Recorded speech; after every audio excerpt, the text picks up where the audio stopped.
struggling to start cooking more at home because the planning step feels really overwhelming? Well, if that's the case, you're not alone. I'm Natalie Fox and I'm a registered dietitian specializing in binge eating and ADHD, and in this video, I'll reveal the top 5 challenges that my clients face when it comes to meal planning and the game-changing strategies that help them succeed. So let's make meal planning stress-free and more doable. The first big barrier that my clients often face when it comes to meal planning is that there's just too many options. You hop online just to find a quick dinner idea, and the next thing you know, you have 15 tabs open, each with its own list of 50 plus dinner options, or you find yourself endlessly scrolling on Instagram or Pinterest trying to find something that sounds appealing before you give up and just order takeout. Does that sound familiar? The problem here is overwhelm. You're not just deciding on the one meal that you're gonna have for dinner tonight, you're having to make decisions about every single option that comes in front of your face. And that can be exhausting and lead to decision fatigue and frustration. So what's the solution? Let's streamline this process to make finding appealing recipes faster, easier, and with fewer decisions along the way. Here's how. All you have to do is think about foods in categories. If you can put all the possible dinner options into a few neat categories, then you can really narrow down your choices before you even start searching. For example, you can start off by asking yourself, do I want soup, do I want a sheet pan dinner, or do I want pasta? And let's say that you picked soup. You could then follow that up by asking, do I want a brothy soup, a creamy soup, a pureed soup, or something more hearty? And then you can just pick what you want one of the main ingredients to be, like tomatoes, potatoes, squash, etc. Doing this can make your recipe search so much more efficient and less overwhelming, because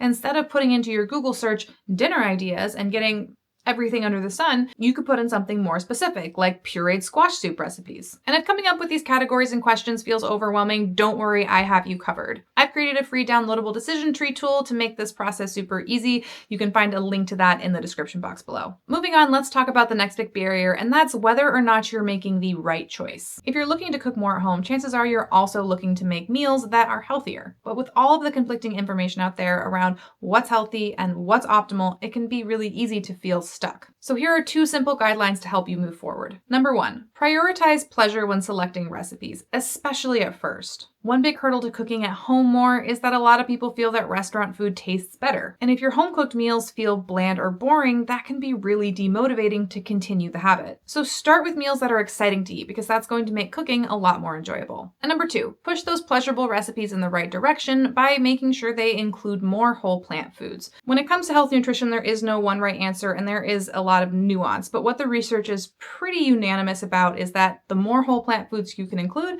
the healthier you'll probably be. So when you're searching for these exciting and pleasurable recipes, try to find ones that include whole plant foods. So things like beans, whole grains, fruits, and vegetables. Or choose recipes where those ingredients can be easily added. Barrier number 3 is that a lot of people feel like meal planning is going to take a lot of work and take too long to figure out. If you felt this way, the fix here is just to start smaller. Don't try to meal plan your entire week and make several recipes all at once. Just plan to make one new recipe every week, and for the other meals, use tried and true recipes that you know you're going to enjoy. Then just keep a running list of all the recipes that you really love. Over time, this will create a list of go-to options, which will make meal planning easier, faster, and less stressful. Barrier number 4 is the fear that what you make is not going to be good. Nobody wants to waste time and money on something gross. Fortunately, the solution is exactly the same as the last barrier, and that is to start small.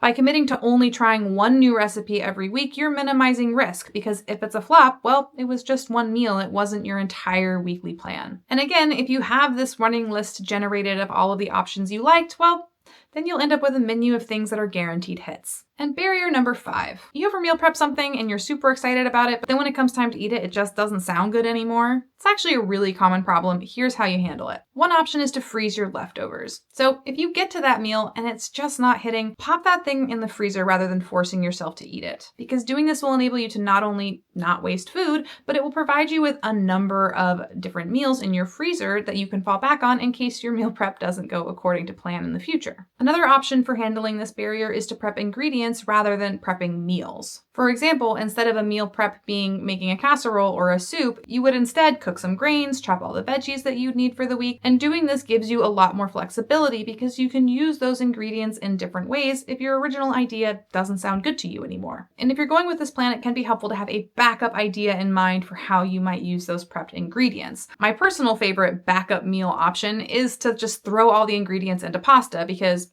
let's be real, pasta makes everything taste better. So that's our 5 barriers and what to do about them. And if you go through and tackle each of these barriers one at a time, I guarantee that meal prepping is going to feel a lot easier and a lot less overwhelming. Hope this helped. See you in the next video.